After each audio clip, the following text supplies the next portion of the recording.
Aproveitar que eu estou dando uma caminhada para manter o templo em forma, para servir melhor, com saúde, contar algumas coisas que eu já vivi.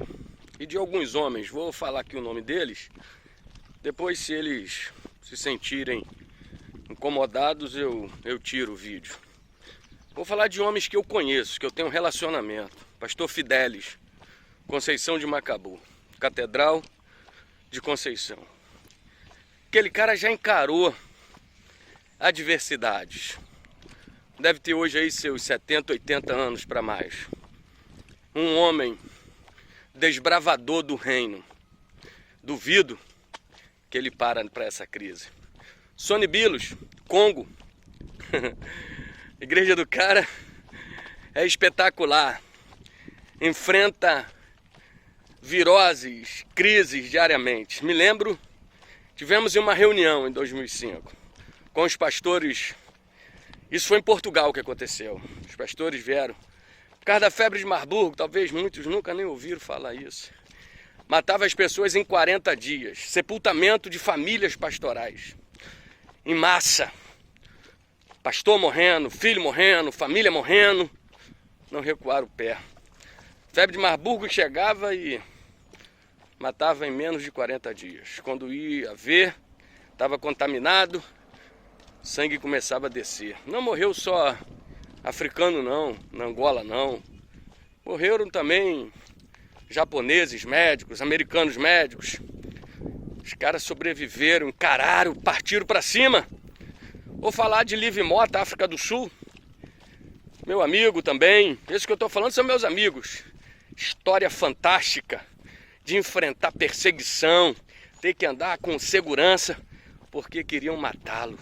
Enfiar sangue na veia dele, que a cultura era que se a pessoa colocasse o vírus da SIDA, o sangue com o vírus da SIDA, da AIDS, no homem de Deus ela era curada. E outra coisa, chegou a um ponto de não poder mais comer na casa de um discípulo, porque a comida estava envenenada. E eu, o pastor, comia e morria. Vai ouvindo aí, Sony Kafuta, pastor da maior Assembleia de Deus do Congo, em Kinshasa. Um homem que cura, ora e cura, milagres em cima de milagres. Pergunta a ele se ele já sofreu perseguição. Até tiro já deram nele. Tô falando de pessoas de meu relacionamento. Pastor Adilson de Faria, pertinho. Rio de Janeiro, Cabo Frio. Rio de Janeiro, Caxias. O cara já recebeu quantas ameaças de morte por pregar o evangelho, por disciplinar pessoas que na época se disciplinava, porque estavam escandalizando o reino. Quantas ameaças de morte aquele cara não recebeu? Pior do que o vírus do corona é você não saber quem é o teu inimigo e ele pode estar ao seu lado. Mas está lá, pastor de uma grande igreja. Silas Malafaia, cara que prega com ousadia, meu irmão, sem fantasia, não leva ninguém à emoção. O cara pega você assim, segura no seu colarinho e fala a verdade no âmbito espiritual. E confronta você, meu irmão, e confronta com força. E aí, cara, a vida desses caras, vou te contar um pouquinho da minha história. Eu e pastor Heraldo fomos atender uma pessoa, escuta essa aí. Essa pessoa tinha relação sexual com o demônio. O demônio se manifestava, ela era satanista, sacerdotisa de Satanás. Não foi no Brasil, não vou falar o país, foi na Europa. Ela se mandou o marido embora e começou a se relacionar sexualmente com o demônio. E eu fui convidado para ir lá, porque ela estava com uma hemorragia, estava cadavérica, à beira da morte. Foi eu, pastor Heraldo e duas mulheres, duas missionárias. Chegando lá, Heraldo falou, ó, administra aí. Quando nós entramos, e o marido dela, o ex-marido dela, né? Entramos na casa dela, um altar no corredor, mas um altar. Um altar que tinha que ter sangue diariamente. E quando nos sentamos à mesa, uma vela acesa, estou te contando para você entender o evangelho de hoje.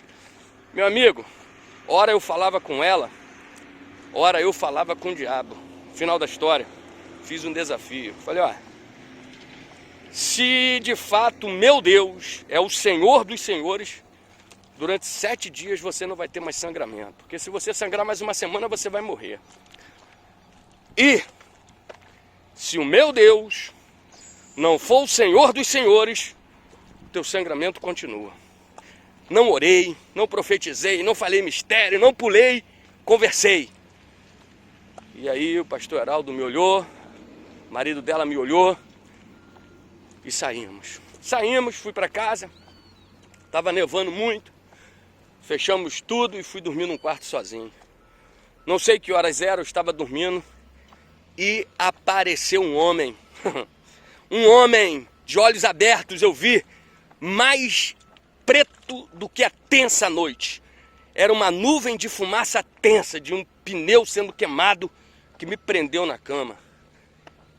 E eu comecei a clamar ao Senhor, a suplicar por misericórdia, a pedir ao Senhor a graça. Eu acordado gritando, não estava dormindo, sonhando, tendo alusão. E venci, no nome do Senhor Jesus, a janela daquele quarto explodiu. E aí os donos da casa, o pastor, vieram, o que houve? Eu falei, vamos orar, vamos orar, vamos orar. E oramos e aí contei para eles, olha, o diabo esteve aqui em pessoa, eu vi pessoalmente, não consegui ver rosto, não consegui ver nada, só vi a forma dele em fumaça, me oprimindo. E eu não aceito isso, o que houve? Vamos orar. E passamos a noite orando. Pela manhã, o Senhor disse comigo, a sua palavra no mundo espiritual, chega a arrepiar aqui, ó, ela tem poder. Ele está proibido durante 7 dias de possuir aquela mulher. E ele está vagando. E eu permiti que ele entrasse aqui para você saber que a sua palavra no mundo espiritual tem poder. Ah, querido, 7 dias depois, foi marcado para a gente voltar lá. E aquela mulher, que era sacerdotisa de Satanás, estava liberta. Ela aceitou Jesus. Hoje ela é cristã na Europa. E olha, evangelho, deixa eu contar mais uma para você. Uma simples. Eu pregando. De repente, um jovem me procura após a ministração e diz, vou morrer. Chamei o intérprete. Ele estava falando em Lingala. Vai morrer porque meu pai é um dos maiores bruxos.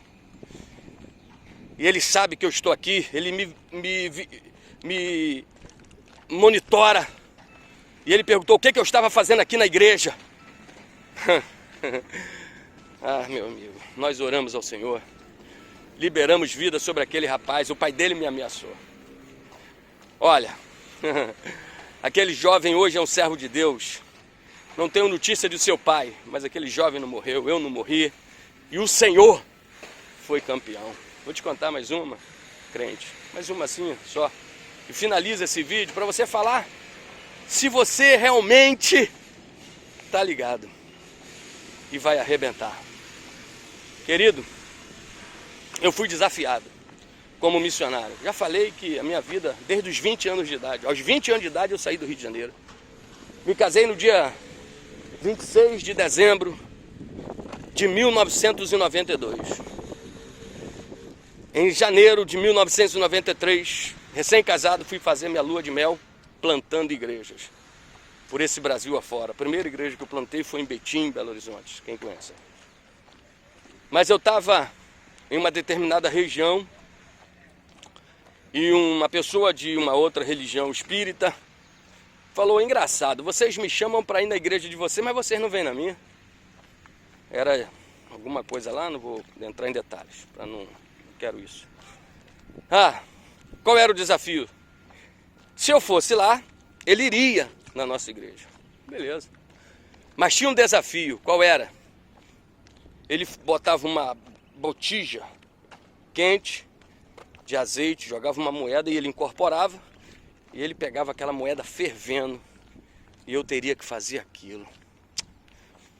Isso não é mentira, isso não é conto de fada, ô crente. Isso é verdade, isso é fato provado.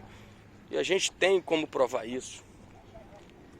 Mas eu cheguei em casa, aceitei o desafio. Minha sogra era de candomblé. Minha sogra entendia tudo isso. Eu nunca fui. Cheguei em casa, conversei com ela, dei minha palavra ao cara, não vou falar o nome dele aqui. Parti pra cima na quinta-feira, 3 horas da tarde. Gente, só aparecia lá milionário. Quinta-feira, 3 horas da tarde, eu tava batendo na porta. Eu, Daniel, me parece que Aloísio, que eram uns caras loucos da cabeça também, e eu ia colocar minha mão lá. Eu ia tirar aquela moeda, o Senhor é Senhor, mas não tentará o Senhor, entendeu? Sei lá o que ia acontecer. Meu coração estava de fazer isso. Quando nós chegamos na porta, ele veio. Nós falamos, estamos aqui, chegaram cedo, a gente está aqui, trouxe 2 amigos meus, não estamos de terno, gravata, que antigamente era tudo terno e gravata. Queridos, ele falou assim, semana passada baixou a entidade e pediu para cancelar, que não quer vocês aqui. Talvez você diz, pelo amor de Deus, moderninho, vai lá, encara isso aí, pô. Você que tá achando que esse vírus aí é a falência da igreja, cara, essa parada aí tem coisa muito pior do que isso. Sabe o que aconteceu? Teus maços, o cara aceitou a Jesus na Assembleia de Deus, pastor Júlio Everaldo de Jesus, lá em Carmaria. Sabe o que é isso? O cara virou crente. São desafios que vêm para provar a nossa fé, a nossa crença em quem acreditamos. Por isso, amigo, não é um corona, claro, tem que ser respeitado, que vai parar a igreja. Nada vai parar a igreja. Se você, pastorzão, está nessa fé de continuar, de arrebentar, de não se curvar, ainda que morra, digo que não é uma imprudência, mas é uma ousadia, é uma coragem que o Senhor tem te dado, é um diferencial da sua vida. Prossiga, porque eu já vivi tempos difíceis também, muito difíceis. Que Deus abençoe, que Deus te guarda. Tenha essas experiências aí como sendo algo assim para a sua vida transformador. E lembre-se que o evangelho de hoje, se você perguntar a um cara aí, um novo convertido de 2 anos, perguntar alguma coisa da Bíblia, lamentável. Estou falando porque é o que eu vivo. Os caras não sabem nada, mas sabem só aquela êxtase, aquela coisa boba. Amigo, o evangelho é guerra, é luta, é açoite, é chicote, é renúncia, meu irmão. É tudo isso, menos conversa fiada. Tá certo? Deus te abençoe. Tamo juntos.